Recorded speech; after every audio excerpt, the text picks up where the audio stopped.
People with mental illness often wind up in confrontations with the police. In Maine, New Hampshire, Connecticut, Wyoming, and Montana, the only states that keep such records, it turns out that just under half of the police shootings involve mentally ill suspects. What can police departments do about this?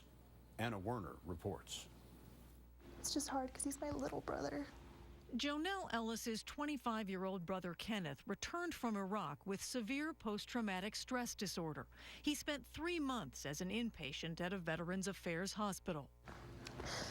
You know, we can offer them all the services in the world, but can't protect them from what's going on in their head.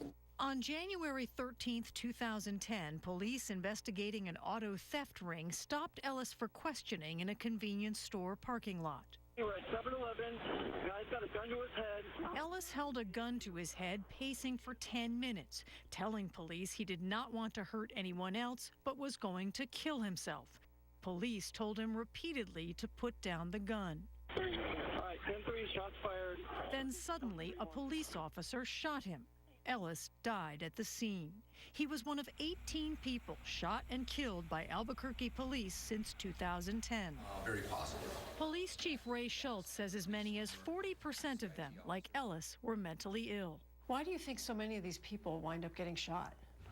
They are in active crisis, and very often their actions become very aggressive, and officers find themselves in a situation where they have to make a split-second decision, and very often it's a life and death decision. And you guys aren't doing anything about it!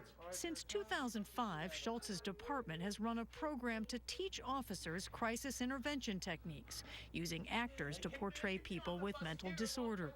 Let's start off by getting your first name. But just 1 in 4 officers gets that training. Our goal is to try to limit those number of encounters. And what we're wanting our officers to do is get there quickly, but once they get there, slow things down and help the person work through their crisis. Though he admits his officers need the training, Schultz insists the past police shootings are justified.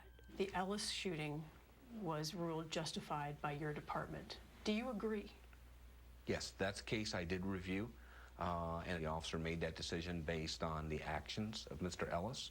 Did he at any time ever point the gun in anyone else's direction? No. So he wasn't a threat, was he, to anybody else but himself?